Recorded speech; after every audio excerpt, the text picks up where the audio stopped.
ವಿಭಾ ಪ್ರಭಾ ಅಂದ್ರೆ ಕಾಂತಿ. ಪರಮಾತ್ಮ ತೇಜೋಮಯ.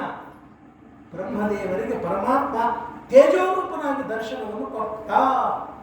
ಆದ್ದರಿಂದಲೇ ನಾವು ಗಾಯತ್ರಿಯನ್ನು ಹೇಳ್ತಾ ಇರುವಾಗ ಧ್ಯೇಯಸ್ಸದ ಸವಿತೃಮಂಡಲ ಮಧ್ಯವರ್ತಿ, ಸೂರ್ಯಮಂಡಲದ ಒಳಗಡೆಗೆ ಪರಮಾತ್ಮ, ಸೂರ್ಯಮಂಡಲನೇ ಇಷ್ಟು ಪ್ರಖರ, ಅದು ತೇಜೋಮಯ, ಅದರೊಳಗೆ ಪರಮಾತ್ಮ ಇದ್ದಾನೆ ಅಂತ ದಿವ್ಯವಾದ ತೇಜಸ್ಸು ಅದನ್ನು ಜ್ಞಾನ ರೂಪ, ಕಾಂತಿ ರೂಪ, ಪ್ರಕಾಶ ರೂಪ ಅಂತ ಬ್ರಹ್ಮದೇವರು ಪರಮಾತ್ಮನನ್ನು ಕರು. ಅದನ್ನು ಆ ಬ್ರಹ್ಮದೇವರ ಬಾಯಿಯಿಂದ ಭಾ ಅಂತ ಅಕ್ಷರ ಮೊದಲಿಗೆ ಬಂದದ್ದರಿಂದಲೇ ಮಧ್ವಾಚಾರ್ಯರು ಯಮಕ ಭಾರತದಲ್ಲಿ ಭಾ ಎಂಬತಕ್ಕಂತಹ ಶ್ಲೋಕವನ್ನು ಮಾಡಿ ಪರಮಾತ್ಮನ ಮಹಿಮೆಯನ್ನು ಕೊಂಡಾಡ್ತಾರೆ.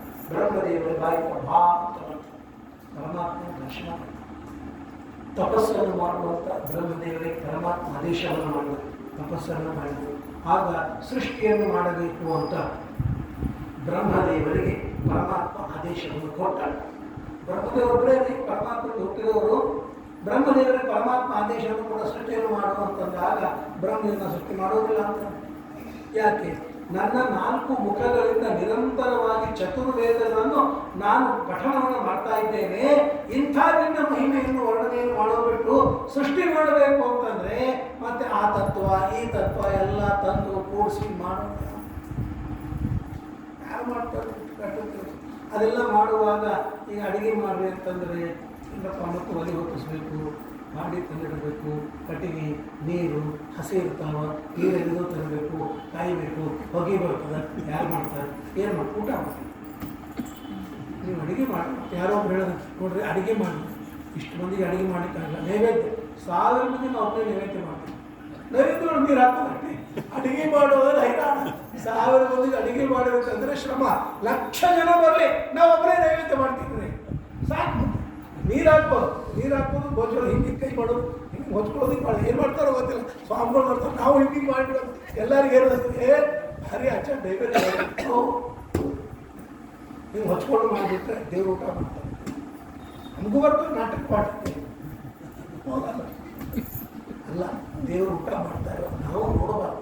ಪರಮಾತ್ಮನ ಭೋಗದಲ್ಲಿ ನಾವು ದರ್ಶನ ಮಾಡಿಕೊಳ್ಳಬಾರದು. ದೇವರ ಭೋಗ ದಿವ್ಯ ಭೋಗ. ಅದಕ್ಕಾಗಲೇ ಕರ್ತನ ಹಾಕಿರ್ತಾರೆ ಏನೇನು ಕೆಲವು ಹಿಂಗೆ ತೆಗೆದೋಡ್ತಿರ್ತಾರೆ. ಸ್ವಲ್ಪ ದೇವರು ಊಟ ಮಾಡ್ತಾರೆ. ಕೆಲವು ದೇವರು ಅಪೇಕ್ಷೆ ಪಡ್ತಾರೆ, ನಾನು ಲಕ್ಷ್ಮೀ ದೇವಿ ಅಡುಗೆ ಮಾಡ್ತಾಳೆ, ಅಕ್ಕಿ ಬಡಿಸ್ತಾಳೆ, ನಾನು ಊಟ ಮಾಡ್ತೀನಿ, ನೀವೆಲ್ಲ ಕಣ್ಣು ಮುಚ್ಕೊಂಡು ಹೋಗ್ರಿ ಅಂತ ದೇವರು ಹೇಳ್ತೀನಿ. ಹಾಗೂ ಹಿಂಗೆ ಎತ್ತಿ ನೋಡ್ತೀನಿ. ಭಗವಂತನ ಭೋಗ ದಿವ್ಯ ಭೋಗ. ಅದಕ್ಕಾಗಿಯೇ ಕಡಿಮೆ ಆಗ್ತದೆ. ನಾನು ಕೆಲವು ಕಡೆಗೆ ನಾನು ಊರಿಗೆ ಹೋಗಿದ್ದೆ, ಆಮೇಲೆ ಇನ್ನೆಲ್ಲೋ ದ್ವಾರಕಕ್ಕೆ ಹೋಗಿದ್ದೆ. ಅಲ್ಲೇನು ಮಾಡ್ತಾರೆ ಗೊತ್ತಾ? ಭೋಗ್ ಚಢಾನ ಅಂತ ಹೇಳ್ತಾರೆ. ಎಲ್ಲ ಭೋಗ್ ಇಡ್ತಾರೆ, ಬಾಲ್ ಹಾಕಿಬಿಡ್ತಾರೆ. ಒಂದು ಅರ್ಧ ಗಂಟೆ ಹೊರಗೆ ಧೂಪ ದೀಪ ಮಂಗಳಾರತಿ ಆಮೇಲೆ ಇನ್ನು ಭಜನೆ ಎಲ್ಲ ಮಾಡ್ತಾರೆ. ಅರ್ಧ ತಾಸು ಆದ್ಮೇಲೆ ಬಾಗಿಲು ತೆಗಿತಾರೆ. ಯಾಕೆಂದರೆ ದೇವ್ರು ಊಟ ಮಾಡ್ತಾ ಇರ್ತಾರೆ ಮತ್ತು ನಾವು ಹೋಗ್ಬಾರ್ದು. ಒಳ್ಳೆ ಕಾನ್ಸೆಪ್ಟ್. ಅದನ್ನು ನಾವೇನು ಮಾಡ್ತೀವಿ? ಪಡ್ದೆ ಮನೆಗೆಲ್ಲ ಹಾಕ್ಲಿಕ್ಕೆ ಹೋದ್ರೆ ಹೆಂಡತಿ ಬೈದು ಬಿಡ್ತಾರೆ. ನಮ್ಮ ಮನೆಯಾಗ ನಾವೇ ನಾರಾಯಣ ಅಕ್ಕಿನೇ ಲಕ್ಷ್ಮಿ ಅದರೊಳಗೆ ಊಟ ಮಾಡ್ತಾ ಇದ್ದಾರೆ. ಸ್ವಾಮಿಗಳು ಅಂತವರೆಲ್ಲ ವೈಭವದಿಂದ ನಡೀತಾ ಇರ್ತದೆ. ನಮ್ಮ ಮನೆಯಾಗ ಹಂಗೆಲ್ಲ ಮಾಡ್ಕೋತ ಹೋದ್ರೆ ಕೆಲವು ಸ್ವಲ್ಪ ನಿದ್ದೆ ಮಾಡಿ ಶಿವಾಗ್ಬಿಡ್ತು. ಪಡ್ದೆ ಏನು ನಿದ್ದೆ ಮಾಡಿದಂತಾರೆ. ಭಗವಂತನ ಭೋಗ ಹಾಗೆ. ಯಾಕೆ ಹೇಳ್ಬೋದು ಅಂದರೆ ಬ್ರಹ್ಮದೇವರು ಹೇಳ್ತಾರೆ, ಭಗವಂತ ಸೃಷ್ಟಿ ಮಾಡಬೇಕು ಅಂದರೆ ಇಷ್ಟೆಲ್ಲ ಕಷ್ಟ ನಿನ್ನ ಸ್ಮರಣೆ ಮಾಡ್ತೀನಿ. ಆಗ ಭಗವಂತ ಇಲ್ಲ, ನೀನು ಸೃಷ್ಟಿ ಮಾಡಬೇಕಂತೆ ನಿನಗೆ ನಾನು ಹುಟ್ಟಿಸೀನಿ. ಅವು ಅಧಿಕಾರಿಕರು ಅಂತ ಕರಿತಾರೆ. ಯಾವ ಯಾವ ವ್ಯಕ್ತಿ ಯಾವ ಯಾವ ಅಧಿಕಾರದಲ್ಲಿ ನಿಯುಕ್ತನಾಗಿರ್ತಾನೆಯೋ ಅವು ಆ ಕೆಲಸವನ್ನು ಮಾಡಬೇಕು. ಮನೆಗೆ ಬಂದು ಹೆಣ್ಮಕ್ಳು ಸೋಫಾ ಮೇಲೆ ಕೂತು ಗಂಡ ಅಡುಗೆ ಮಾಡ್ತಾ ಕೂತ್ರೆ ಶೋಭಿಸ್ತಾರೆ. ಅವ್ರು ಅಡುಗೆನೇ ಮಾಡ್ತಾರೆ. ಆಮೇಲೆ ಗಂಡ ನೀವು ನೀವು ಹೋಗಿ ಸಂಪಾದನೆ ಮಾಡ್ಕೊಂಡು ಬಾ, ಉದ್ಯೋಗ ಮಾಡ್ಕೊಂಡು ಬಾ, ನಾ ಸೌಟ್ ಹಿಡ್ಕೊಂಡು ಅಡುಗೆ ಮಾಡ್ತೀನಿ ಅಂತಂದ್ರೆ ಅಲ್ಲ. ನೀನು ಪುರುಷನಾದ ಮೇಲೆ ಸ್ತ್ರೀಯನ್ನು, ತಂದೆ ತಾಯಿಯನ್ನು ನೀನು ಕಷ್ಟಪಟ್ಟು ಬೆಳಕಿಂದ ರಾತ್ರಿ ತನ್ನ ದುಡಿದ್ರೂ ಚಿಂತೆ ಇಲ್ಲ, ಅವರು ಹೊಟ್ಟಿಗೆ ಹಾಕಬೇಕು. ಇದು ನಾನು ಹೇಳ್ತಾರೆ, ಇದನ್ನು ಮನಸ್ಫೂರ್ತಿಯಲ್ಲಿ ಬರ್ತದೆ. ಅಪ್ಯಕಾರ್ಯ ಶತಂ ಕೃತ್ವ ಭರ್ತವ್ಯ ಮನುರಬ್ರವಿ. ತಂದೆ ತಾಯಿ ಅತ್ತೆ ಮಾವ ಅಣ್ಣ ತಮ್ಮ ತಂಗಿ ಹೆಂಡತಿ ಮಕ್ಕಳು ಇದ್ದರೆ ಇವನೇ ಮನೆಗೆ ಯಜಮಾನನಾಗಿದ್ದರೆ ಅಷ್ಟೆಲ್ಲ ಜನರಿಗೆ ಊಟಕ್ಕೆ ಹಾಕೋದಕ್ಕಾಗಿ ಇವಾಗ ಕಷ್ಟಪಡಬೇಕು. ಏನೋ ಸುಮ್ಮನೆ ಕೂತ್ಬಿಡ್ತೀನಿ, ನನ್ನ ಕೈಲಾಗಿಲ್ಲ, ನೀನು ಹೋಗಿ ಮಾಡ್ಕೊಂಡು ನೀನು ಪುರುಷ ಅಂತ ಯಾಕಂದ್ರೆ ಪುರುಷತ್ವ ಅನ್ನೋದು ಇರಬೇಕು, ಪೌರುಷ ಇರಬೇಕು ಅಂದ್ರೆ ನೀವು ಮಾಡಬೇಕು. ಆಪ್ತ ಕಾರ್ಯ ಸ್ವತಂತ್ರತ್ವ ಕಷ್ಟಾದರೂ ಅವರಿಗೆ ಪೋಷಣೆ ಮಾಡೋದು ಪುರುಷನ ಧರ್ಮ. ಹಾಗೆ ಅವನು ಅಧಿಕಾರಿ, ಅದು ನಾನು ಬಿಟ್ಕೋತೀನಿ ಅಂತ ಎಸ್ಕೇಪ್ ಆಗುವಂತೂ ಇಲ್ಲ, ಜಾರಿಕೊಳ್ಳುವಂತೂ ಇಲ್ಲ. ಹಾಗೆ ಬ್ರಹ್ಮದೇವರಿಗೆ ಪರಮಾತ್ಮ ಹೇಳ್ತಾನೆ ನೀವು ಸೃಷ್ಟಿಯನ್ನು ಮಾಡಬೇಕು. ಆಗ ಅವರೊಂದು ಕೇಳ್ಕೋತಾರೆ, ಅವಶ್ಯವಾಗಿ ಸೃಷ್ಟಿಯನ್ನು ಮಾಡ್ತೇನೆ, ಆದರೆ ನನ್ನದೊಂದು ಪ್ರಾರ್ಥನೆ ಏನು ಅಂತಂದರೆ ಮಾರೀರಿಶಿಷ್ಟ ನಿಗಮಸ್ಯ ಗಿರಾಪ್ತಿ ಸರ್ಗ. ನಾನು ಸೃಷ್ಟಿಯನ್ನು ಮಾಡುವಾಗ ನನ್ನ ಬಾಯಿಯಿಂದ ಒಂದು ಕ್ಷಣವೂ ಕೂಡ ಮಂತ್ರ ಉಚ್ಚಾರಣೆ ನಿಲ್ಲಬಾರದು, ಹಾಗೆ ನನ್ನ ಶಕ್ತಿಯನ್ನು ಕೊಟ್ಟು ಆಯ್ತು ಅಂತ. ಹಾಗಾಗಿ ಇವತ್ತು ಬ್ರಹ್ಮದೇವರ 4 ಮುಖಗಳಿಂದ ನಿರಂತರವಾಗಿ ವೇದಗಳು ಬರ್ತಾನೆ ಇರ್ತವೆ, ಮುಗಿಯೋದೇ ಇಲ್ಲ. ಬ್ರಹ್ಮದೇವ ಅಂತ ಹೇಳ್ತಾರೆ, ಸೃಷ್ಟಿ ಮಾಡ್ತಾ ಇರ್ತಾರೆ. ಬ್ರಹ್ಮದೇವರಿಗೆ ಹಾಗೆ ಆಗೋದೇ ಇಲ್ಲ, ವರ ಪಡೆದಿದ್ದಾರೆ. ಬ್ರಹ್ಮದೇವರು ಸೃಷ್ಟಿಯನ್ನು ಮಾಡ್ತಾರೆ. ಬ್ರಹ್ಮದೇವರಿಗೆ ಇನ್ನೊಂದು ಹೆಸರು ಏನು, ವಿರಿಂಚ. ಹೌದಾ? ಚತುರ್ಮುಖ ಅಂತ ಹೆಸರು. ಯಾಕೆ ಬಂತು ವಿರಿಂಚ? ವಿರಚಯತಿ ವಿರಿಂಚ, ಅವ್ರು ರಚನೆ ಮಾಡ್ತಾರೆ, ಸೃಷ್ಟಿಯನ್ನು ಮಾಡ್ತಾರೆ, ಆದ್ದರಿಂದ ವಿರಿಂಚಿ ಅಂತ. ಚತುರ್ಮುಖ ಅಂತ ಯಾಕೆ ಹೆಸರು ಬಂತು? 4 ಮುಖ ಇದ್ದು ಮಕ್ಕಳು ಹುಟ್ಟುಬಿಟ್ರೆ ಎಲ್ಲ ನೋಡ್ತಾರೆ ಇವರು ಹೆಣ್ತಿತ್ತು ಅಂತ. ಚತುರ್ಮುಖ ಕಷ್ಟ, ನಮಗೆ ನೋಡ್ತಾರೋ ಬೇರೆಯವ್ರು ನೋಡ್ತಾರೋ ಇಲ್ಲ. ಸ್ಕ್ರೀನ್ ಟೈಸ್ ಇದ್ರೆ ಕಷ್ಟ. ನಮ್ಮ ಗಂಡ ಇಬ್ಬರು ಎದುರು ನಿಂತಿರ್ತಾರೆ, ಇವ್ರು ಬೆಳಗಂಡು ಇರ್ತದೆ, ನಮ್ಮನ್ನು ನೋಡಿಕಂತಾರೆ, ಯಾರು ಆನ್ಸರ್ ಕೊಡಬೇಕೇ ಗೊತ್ತಾಗಿದೆ. ಏನಿಲ್ಲ, ಏನಾಗಲ್ಲ. ಹಾಗಲ್ಲ, ಬ್ರಹ್ಮದೇವರಿಗೆ ಮೊದಲಿಗೆ ಒಂದೇ ಮುಖ ಇತ್ತು. ಇದ್ದಾಗ ಅದನ್ನು 4 ಮುಖ ಯಾಕಾಯಿತು ಅಂದರೆ ಆಗ ಎಲ್ಲಿಗೂ ಅಗಾಧವಾದ ಆಕಾಶ ನೀರು ಹಿಂಗೆ ಮುಖ ಮಾಡೋದು, ಈ ಕಡೆ ತಿರುಗಿಸಿದ್ರು ಇಲ್ಲೊಂದು ಮುಖ, ಹಿಂದೊಂದು ಮುಖ ತಿರುಗಿಸಿದ್ರು ಅಲ್ಲೊಂದು ಮುಖ, ಮ್ಯಾಲ ನೋಡಿದ್ರು 5 ಮುಖಗಳ ಬ್ರಹ್ಮದೇವರು 5 ಮುಖ. ಅದರೊಳಗಿನ ಮ್ಯಾಲಿನ ಮುಖ ಏನಂದ್ರೆ ನೋಡ್ರಿ, ರುದ್ರದೇವರು ರುದ್ರಾಯ ಧನುರಾತ ನೋಮಿ ಬ್ರಹ್ಮದ್ವಿಷೇ ಶರವೇ ಹಂತವಾಹು ಅಂಬರಣಿ ಸೂಕ್ತ ಬರ್ತದೆ. ಆ 5ನೇ ತಲೆ ಏನಿತ್ತು ನೋಡ್ರಿ, ರುದ್ರದೇವರು ತಾವನ್ನು ಕತ್ತರಿಸಿದ ಬ್ರಹ್ಮಹತ್ಯೆ ಬಂದಾಗ ಅದನ್ನು ಏನು ಮಾಡೋದಕ್ಕೆ ಎಲ್ಲಿ ಹೋಗಿ ಬಿಡಲಿಲ್ಲ. ಆಮೇಲೆ ಕೊನೆಗೆ ಎಲ್ಲಿ ಹಾಕಬೇಕು ಅಂತಂದಾಗ ರುದ್ರದೇವರಿಗೆ ಆದೇಶವಾಯಿತು, ಈ ಕಪಾಲವನ್ನು ಬದಲಿಯಲ್ಲಿ ನೀನು ಹಾಕು, ನಿನಗೆ ಬ್ರಹ್ಮಹತ್ಯಾ ಪಾಪ ಹೋಗ್ತದೆ ಅಂತಂದಾಗ ಅದಕ್ಕೆ ಬ್ರಹ್ಮ ಕಪಾಲ ಅಂತ ಹೆಸರು. ಬದಲಿಯೊಳಗೆ ಎಲ್ಲರೂ ಸಿದ್ಧ ಮಾಡಿದ ಮೇಲೆ ದೊಡ್ಡ ಕಲ್ಲಿರ್ತದೆ, ಅಲ್ಲಿ ಹೋಗಿ ಹಾಕಲಿಕ್ಕೆ ಹೋದರೆ ರಿಟಾರ್ ನಮ್ಮದೇ ಬ್ರಹ್ಮ ಕಪಾಲ ಆಗುತ್ತೆ. ಹಿಂಗೆ ಹಾಕಿ ಓಡಿಸಿಬಿಡೋದಕ್ಕೆ ದೂರಿಂದ ಆ ಬ್ರಹ್ಮ ಕಪಾಲ ಅಲ್ಲಿ ಬ್ರಹ್ಮದೇವರ 5ನೇ ಮುಖ, ಮೇಲಿನ ಮುಖ ಬಿಟ್ಟು ಅವತ್ತಿನಿಂದ ಬ್ರಹ್ಮದೇವರಿಗೆ 4 ಮುಖಗಳಾದವು. ಚತುರ್ಮುಖ ಮೊದಲಿಗೆ ಪಂಚಮುಖ, 5ನೇ ತಲೆ ಅಲ್ಲಿ ಹಾಕಿದಾಗ ಅಹಂ ರುದ್ರಾಯ ಧನುರಾತನೋಮಿ ಬ್ರಹ್ಮದ್ವಿಷೇ, ಚತುರ್ಮುಖ ಬ್ರಹ್ಮದ್ವಿಷೇ ರುದ್ರಾಯ ಧನುರಾತನೋಮಿ ಅಂತ ಅಂಬರಣಿ ದೇವಿ ತನ್ನ ಸೂಕ್ತದಲ್ಲಿ ಮಾತನಾಡ್ತಾರೆ. ಹಾಗಾಗಿ ಬ್ರಹ್ಮದೇವರಿಗೆ ಚತುರ್ಮುಖ, ವಿರಿಂಚಿ, ಕಮಲಾಸನ, ಹಿರಣ್ಯ ಗರ್ಭ, ಲಕ್ಷ್ಮೀದೇವಿಯಿಂದ ಅವತಾರವನ್ನು ಮಾಡಿದ್ದಾರೆ. ಹಿರಣ್ಯ ಗರ್ಭ ಪರಮಾತ್ಮನ ತನ್ನ ತೇಜಸ್ಸನ್ನು ಆ ಲಕ್ಷ್ಮೀದೇವಿ ಇಟ್ಟಾಗ ಬ್ರಹ್ಮದೇವರಲ್ಲಿ ಹುಟ್ಟಿದ್ದಾರೆ. ಹಾಗಾಗಿ ಹಿರಣ್ಯ ಗರ್ಭ ಅಂತ ಹೆಸರು. ಆ ಬ್ರಹ್ಮದೇವರು ಸೃಷ್ಟಿಯನ್ನು ಮಾಡಲಿಕ್ಕೆ ಪ್ರಾರಂಭವನ್ನು ಮಾಡಿದರು. ದೇವತೆಗಳು ಸೃಷ್ಟಿಯಲ್ಲಾಗಿದೆ. ಸೃಷ್ಟಿಯಾದ ಮೇಲೆ ಅವರೆಲ್ಲರನ್ನು ಕರು ನೀವು ಸೃಷ್ಟಿಯನ್ನು ಮಾಡಿ ಅಂದಾಗ ಸೃಷ್ಟಿ ಮಾಡಲಿಕ್ಕೆ ಬರ್ತಾನೆ ಇಲ್ಲ. ಯಾಕೆ ಗೊತ್ತಾ? ನಮಗೆ ಇಷ್ಟು ಸರಳವಾಗಿದೆ.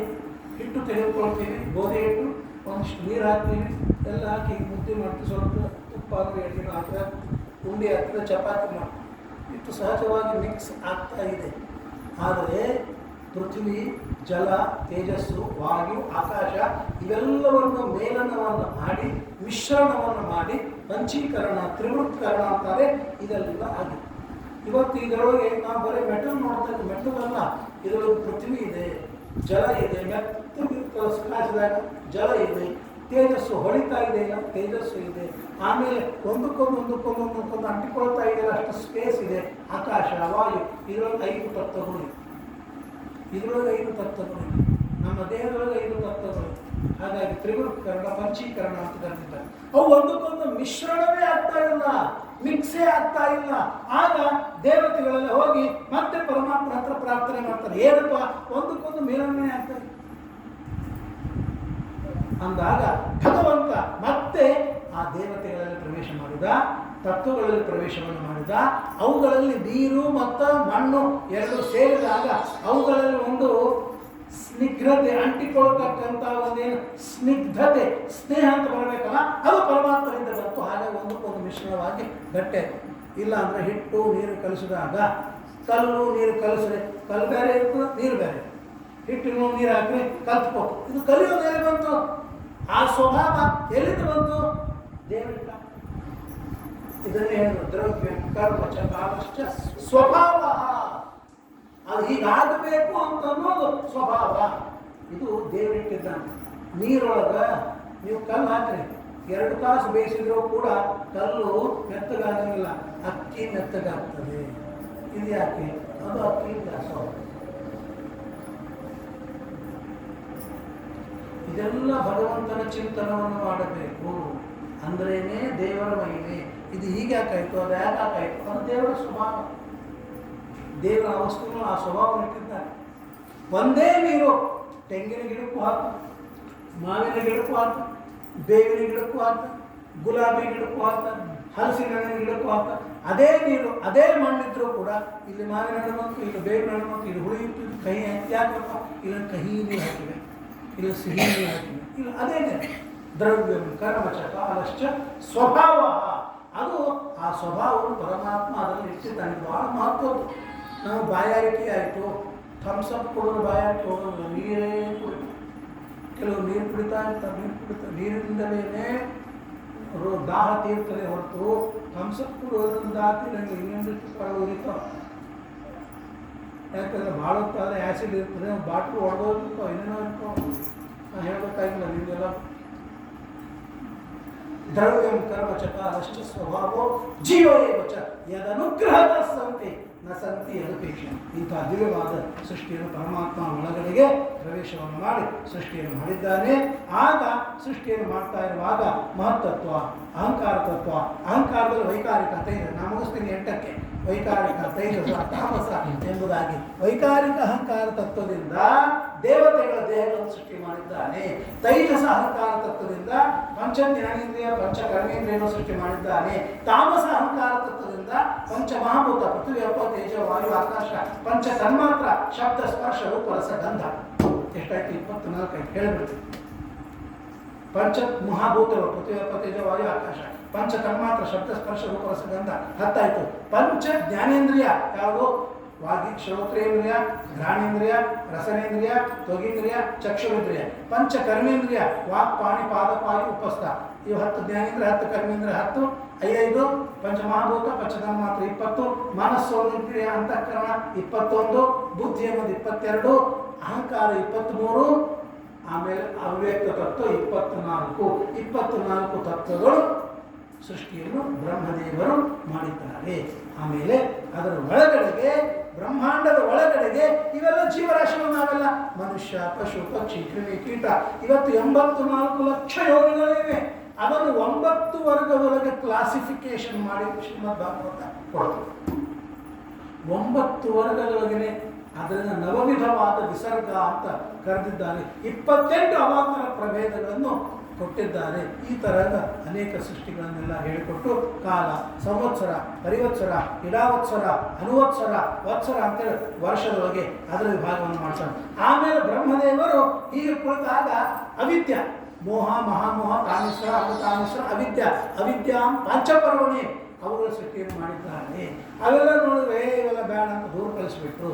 ಆಮೇಲೆ ಬ್ರಹ್ಮದೇವರು ಸೃಷ್ಟಿ ಮಾಡ್ತಾ ಇದ್ದಾರೆ. ಅವ್ರಿಗೆ ಯಾಕೋ ತೃಪ್ತಿ ಇಲ್ಲ. ಆಗ ಅವರಿಗೆ ಸಿಟ್ಟು ಬಂದ್ಬಿಟ್ಟು, ಬ್ರಹ್ಮದೇವರು ಸಿಟ್ಟು ಅವರಿಗೆಲ್ಲ ಸಿಟ್ಟು ಬಂದಾಗ ಒಮ್ಮೆಗೆ ಹುಟ್ಟುಬಿಟ್ಟ. ನೋಡಿ, ನೋಡಿದಾಗ ಒಮ್ಮೆ ಸಿಟ್ಟು ಬಂದಾಗ, ನಗುವಾಗ ಮಕ್ಕಳು ಹುಟ್ಟುಬಿಟ್ರೆ, ಸಿಟ್ಟು ಬಂದಾಗ ಮಗ ಹುಟ್ಟಿದ. ಆ ಮಗ ಹುಟ್ಟಿದ ತಕ್ಷಣ ಬ್ರಹ್ಮದೇವರ ಸಿಟ್ಟನ್ನು ನೋಡಿ ಅಳಿಗೆ ಶುರು ಮಾಡಿಬಿಟ್ಟ. ಯದರೋಗಿ ಸುರಶ್ರೇಷ್ಠ ಸೋದ್ವೇಗೈವ ಬಾಲಕ ಅತಸ್ವಾಮಿ ನಾಮ್ನ ರುದ್ರ ಇತಿ ಪ್ರಜಾ. ಅವ್ರು ಅಳಿಗೆ ಶುರು ಮಾಡಿದ ತಕ್ಷಣ ಅಳಬೇಡಪ್ಪ, ರುದ್ರ ಅಂದ್ರೆ ಏನು ಗೊತ್ತಾ? ರೋದನಾದ ರುದ್ರ ಉಚ್ಚತೆ. ಅಲ್ಲಿಗೆ ಇವತ್ತು ಹುಟ್ಟಿದಲ್ಲಿ ಅಳ್ತಾ, ಅಳ್ಳಿಲ್ಲ ಅಂದರೆ ಅಳಿಸ್ಬೇಕು. ಅಳ್ಳಿಲ್ಲ ಅನ್ನೋ ಭಯ, ಧ್ವನಿನೇ ಇಲ್ರಿ, 3 idiots ಅಳಿಸ್ಬೇಕ್ರಿ, ಹತ್ರೇನೇ ಸಂತೋಷ, ಇಲ್ಲ ಅಳ್ಳಿಲ್ಲ ಅಂದ್ರೆ ಬಾಯಿಗೆ ಏನು ಕಾಣಿಸ್ಬೇಕು, ಹುಟ್ಟಿದ ತಕ್ಷಣ ಕೆಮ್ಮ ತಳಬೇಕು, ಹೊರಗಿದ್ದವ್ರಿಗೆ ಆನಂದ ಅಳ್ಕೋತಿ ಅವನು ಹುಟ್ಟುತ್ತಾನೆ, ಸಾಯೋ ಮುಂದೆ ಅಳಿಸ್ತಾನೆ ಸಾಯ್ತಾನೆ, ತಾನು ಅಳ್ಕೋತ ಹುಡ್ತಾನೆ, ಇನ್ನೊಬ್ರಿಗೆ ಅಳಿಸ್ತಾ ಸಾಯ್ತಾನೆ. ನಮ್ಮ ಮನೆ ಬಾರಿ ಮುಂದೆ ಇದು ರುದ್ರ ಯದರೋದೀಶ್ವರ ಶ್ರೇಷ್ಠ ಸೋದಯ ದೈವ ಬಾಲಕ ಅಥಸ್ತವ, ಅದರಿಂದ ನಿಮಗೆ ರುದ್ರ ಅಂತ ಹೆಸರನ್ನಿಟ್ಟು, ಆಗ ಹೋಗಿ ನೀವು ಸೃಷ್ಟಿಯನ್ನು ಮಾಡ್ಕೊಂಡು ಬರ್ರಿ ಅಂತಂದಾಗ ಕೆಲವು ಕಾಲ ಆದ್ಮೇಲೆ ಬಂದರು, ಅವರಿಂದ ಬಂದ್ರಲ್ಲ ಎಲ್ಲ ಭೂತ ಪ್ರೇತ ಪ್ರಮತ ಪಿಶಾಚ ಅವೆಲ್ಲ ಚಂದ್ರಮಾನ ಗಾಳಿಗಳು ಬಂದಾಗ ಹಾಗೆಲ್ಲ ಬ್ರಹ್ಮದೇವ ಸಾಕಪ್ಪ, ಇಂಥ ಗಾಳಿ ಒಳಗೆ ಹಾರೋ ಮಕ್ಕಳೆಲ್ಲ ನಿಂತು ನಡಿಬೇಕು ಭೂಮಿ ಮೇಲೆ, ಈಗ ಹಾಕೊಂಡು ಬರೋಣ, ಈಗ ಹೋಗೋಣ, ಇದು ಸಾಕು. ರುದ್ರದೇವರಂತ ನನಗೆ ಸೃಷ್ಟಿ ಬರೋಂಗಿಲ್ಲ, ನನಗೆ ಸಂಹಾರ ಬರ್ತದೆ ಅಂದರೆ ಯಾರಿಗೆ ಯಾವ ಕೆಲಸ ಕೊಡ್ಬೇಕು ಅದನ್ನು ಕೊಡ್ಬೇಕು ನೋಡಿ, ಯಾರಿಗೆ ಯಾವ ಕೆಲಸ ಕೊಡಬೇಕು ಅವ್ರಿಗೆ ಅದೇ ಕೊಡಬೇಕು. ಅಡುಗೆ ಮಾಡೋರಿಗೆ ಹೋಗಿ, ಇನ್ನೊಂದೇನಪ್ಪ ಬಟ್ಟೆ ಒಗೆಯವ್ರಿಗೆ ಹೋಗಿ, ಯಾವುದೋ ಕೆಲಸ ಅಗಸ್ರಿ ಕೆಲಸ ಇದು ಮಾಡೋರು ಅದೇ ಕೆಲಸ ಕೊಡಬೇಕು. ಅದು ಅವರವರೇ ಅಲ್ಲೊಂದು ಎಕ್ಸ್ಪರ್ಟ್ಸ್ ಇರ್ತಾರೆ. ಬ್ರಾಹ್ಮಣರಿಗೆ ಏನು ಕೆಲಸ ಕೊಡಬೇಕು ಅಂತಂದರೆ ಮಂತ್ರ ಆಗಲಿ, ಪೂಜಾ ಮಾಡಿರಿ, ಪಾರಾಯಣ ಮಾಡಿರಿ, ತೀರ್ಥ ಕೊಡ್ರಿ, ಇದು ಕೈ ಖಡ್ಗಾರು ಕೊಟ್ಟರೆ ಧಾವೆ ಬಿಡ್ತಾರೆ, ನಂಗೆ ಬರೋಂಗಿಲ್ಲ ಪಾರ ಆಗ್ತದೆ. ಅವ್ರು ಸಿಯಾಚಿನ ಹತ್ರ ಹೋಗಿ ನಾವು ಬಾರ್ಡ್ರ್ ಹತ್ರ ಖಡ್ಗ ಹಿಡಿದ್ರೆ ಅವರಿಗೆ ರಕ್ತ ನೋಡಿದ್ರೆ ಕಡ್ಡಾಯ ನೀರು, ಅವ್ರಿಗೇನು ಉಪವಾಸ ಮಾಡುತ್ತಾರೆ, ಉಪವಾಸ 2 ದಿವಸ 50 ರೂಪಾಯಿ ಚಿಕ್ಕ ಮಾಡ್ತಿದ್ದೆ, ಉಳಿದವ್ರು ಉಪವಾಸ ತಡೆಯಂಗಿಲ್ಲ. ನಾವು ಬ್ರಾಹ್ಮಣರಿಗೆ ಉಪವಾಸ 2 ಕಾಸು ಹೇಗೆ ನಡ್ತೀವಿ ಅಂತ. ಯಾರಿಗೆ ಯಾವುದ್ರೊಳಗೆ ಪರಿಣತಿ ಪ್ರಾವೀಣ್ಯವಿದೆಯೋ ಅದು ಅವ್ರಿಗೆ ಕೊಡಬೇಕು. ಹಾಗೆ ರುದ್ರದೇವರನ್ನು ಸಂಹಾರ ಆಗ ಬ್ರಹ್ಮದೇವರು ವಿಚಾರ ಮಾಡಿ ಹೇಳಿದ್ದು, ಅಲಪ್ರಜಾಭಿ ಸೃಷ್ಟಾಭಿ ಈ ಋಷಿಭಿ ಸುರೋತ್ತಮ, ಸಾಕಪ್ಪ ಇನ್ನು ಸೃಷ್ಟಿ. ಹಾಗಾದ್ರೆ ಮಾಡೋದು ಬ್ರಹ್ಮದೇವರೇ ವಿಚಾರ ಮಾಡಿದ್ರು. ಆಗ ಅವರ ಶರೀರದಿಂದ ದೇವತೆ ಋಷಿಗಳು ಮರೀಚಿ, ಅತ್ರಿ, ಅಂಗಿರಸ, ಪುಲಸ್ತ, ಕುಲಾಕೃತು, ಭೃಗು, ವಸಿಷ್ಠ, ದಕ್ಷ, ನಾರದ 10 ಜನ ಹೆಂಗೆ ಹುಟ್ಟಿದ್ರು? ಉತ್ಸಂಗ ತೊಡೆಯಿಂದ ನಾರದ ಹುಟ್ಟಿದ್ರು, ದಕ್ಷ ಪ್ರಜಾಪತಿ ಬೆರಳಿನಿಂದ ಹುಟ್ಟಿದ್ದಾನೆ, ಹೃದಯದಿಂದ ವಸಿಷ್ಠರು ಹುಟ್ಟಿದ್ದಾರೆ, ಭೃಗು ಋಷಿಗಳು ತೊಟ್ಟಿನಿಂದ ಹುಟ್ಟಿದ್ದಾರೆ, ಕೈಯಿಂದ ಕೃತು ಋಷಿಗಳು ಹುಟ್ಟಿದ್ದಾರೆ, ನಾಭಿಯಿಂದ ಕುಲರು ಹುಟ್ಟಿದ್ದಾರೆ, ಕುಲಸ್ಥ ಋಷಿಗಳು ಕಿವಿಯಿಂದ ಹುಟ್ಟಿದ್ದಾರೆ, ಅಂಗಿರಸ ಋಷಿಗಳು ಬಾಯಿಂದ ಹುಟ್ಟಿದ್ದಾರೆ, ಕಣ್ಣಿನಿಂದ ಅತ್ರಿ ಋಷಿಗಳು ಹುಟ್ಟಿದ್ದಾರೆ, ಮರೀಚಿ ಋಷಿಗಳು ಮನಸ್ಸಿನಿಂದ ಹುಟ್ಟಿದ್ದಾರೆ.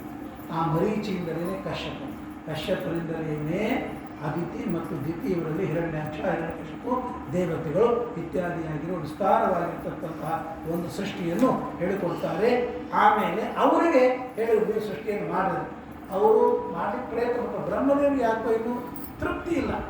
ಪರಮಾತ್ಮ ಹೇಳಿದ್ದಾರೆ ಸೃಷ್ಟಿಯನ್ನು ಮಾಡು ಅಂತೇಳಿ, ಇವೆಲ್ಲ ಸೃಷ್ಟಿ ಚೆನ್ನಾಗಿ ತಿಳ್ಕೊಡ್ರಿ, ಬ್ರಹ್ಮದೇವರೊಬ್ಬರೇ ಮಾಡ್ತಾ ಇದ್ದಾರೆ. ಆಮೇಲೆ ಹಿಂಗೆ ಕೂತಿದ್ರಂತೆ, ಕೂತಾಗ ಒಂದು ನೆರಳು ಬಿತ್ತು. ನೆರಳು ಬಿದ್ದಾಗ ಬಲಭಾಗದಲ್ಲಿ ಎಡಭಾಗದಲ್ಲಿ ನೆರಳು ಬಿದ್ದಾಗ ಬಲಭಾಗದಿಂದ ಒಬ್ಬ ಗಂಡಸು ಮಗ ಹುಟ್ಟಿದ, ಎಡಭಾಗದಿಂದ ಒಬ್ಬ ಹೆಣ್ಣುಮಗಳು ಹುಟ್ಟಿದ್ದು. ಹೆಣ್ಣುಮಗಳಿಗೆ ಶತರೂಪ, ಬಲಭಾಗದ ಛಾಯಾದಿಂದ ಏನಾಯಿತು ಅಂದರೆ ನೆರಳು ಬಿದ್ದಾಗ ಒದ್ದೇ ಬಿಟ್ಟು, ಆಗ ಅಲ್ಲಿ ಸ್ವಯಂಭೂಮನು ಶತರೂಪಾದೇವಿ, ಅವರಿಂದಲೇ ಆಕೃತಿ, ದೇವಹೂತಿ, ಪ್ರಸೂತಿ, ಪ್ರಿಯವರ ನೂತಾರಪಾದ ಎಂಬುದಾಗಿ ಈ ರೀತಿಯಾಗಿ ಸೃಷ್ಟಿಯಾಗಿದೆ. ಆ ಸ್ವಯಂಭೂಮನು ಶತರೂಪಾದೇವಿಯರಿಗೆ ಬ್ರಹ್ಮದೇವರು ಹೇಳ್ತಾರೆ, ಇವತ್ತಿನಿಂದ ನಿಮ್ಮಿಂದ ಮಿಥುನ ಸೃಷ್ಟಿ ಪ್ರಾರಂಭವಾಗಲಿ. ಇಲ್ಲಿಯವರಿಗೆ ಸೋಲೋ ಬ್ರಹ್ಮದೇವರೊಬ್ಬರೇ ಸೃಷ್ಟಿಯನ್ನು ಮಾಡಿದ, ಪರಮಾತ್ಮ ಒಬ್ಬನೇ ಸೃಷ್ಟಿಯನ್ನು ಮಾಡಿದ. ಈ ಮರೀಚ್ಛಾದಿಗಳೆಲ್ಲ ಸರಸ್ವತಿಯಿಂದ ಹುಟ್ಟಿದ್ದಲ್ಲ, ಮತ್ತೆ ಬೇರೆ ಹುಟ್ಟಿದ್ದಾರೆ. ರುದ್ರದೇವರೆಲ್ಲ ಬ್ರಹ್ಮದೇವರಿಂದ ಹುಟ್ಟಿದ್ದಾರೆ, ಸೋಲೋ ಒಬ್ಬನಿಂದ ಹುಟ್ಟಿದ್ದು. ಆಗ ಸ್ವಯಂಭೂಮ ಶತರೂಪಾದೇವಿಯಿಂದ ಮಿಥುನ ಸೃಷ್ಟಿ. ಇದೆಲ್ಲ ಹೇಗೆ? ಇದು ಶಾಸ್ತ್ರ ಹೇಳಿದ್ದಾರೆ. ಏನು ಅಂತಂದರೆ ವಾಚ, ದೃಷ್ಟ್ಯ, ತಥಾ ಸ್ಪರ್ಶ, ಸಂಘರ್ಷ ಇವೆಲ್ಲವುಗಳಿಂದ ಸೃಷ್ಟಿಯಾಗುತ್ತದೆ, ದಿವ್ಯವಾಗಿರುವ ಸೃಷ್ಟಿ. ಇದು ಇನ್ನೊಂದು ಸಂದರ್ಭದಲ್ಲಿ ನಾವು ತಿಳಿದುಕೊಳ್ಳೋಣ. ಮಾತಾಡಿದರೆ ವರ ಕೊಟ್ಟು ಬಿಡ್ತಾರೆ, ಮುಟ್ಟಿ ಬಿಡ್ತಾರೆ, ಹಣ್ಣು ಕೊಡ್ತಾರೆ, ಸ್ಪರ್ಶ ಮಾಡಿಬಿಡ್ತಾರೆ. ಭೀಮಸೇನ ದೇವರು ಕುಂತಿಯಲ್ಲಿ ಹುಟ್ಟುತ್ತಾ ಇರುವ ಸ್ಪೃಷ್ಟೈವಯಂ ಪ್ರೀತಿಮತ ಅನಿಲೇನ ನರೇಂದ್ರ ಕಾಂತ ಸುಷುವೇತ್ರ ಕುಂತಿ. ವಾಯುದೇವರು ಬಂದು ಕುಂತಿ ನೀವು ಟಚ್ ಮಾಡಿದರೆ ಸಾಕು, ಅಲ್ಲಿ ಭೀಮಸೇನ ದೇವರು ಹುಟ್ಟಿದ್ರು. ಇದು ದೇವತೆಗಳು ಈ ವಿಧವಾದ ಸೃಷ್ಟಿ.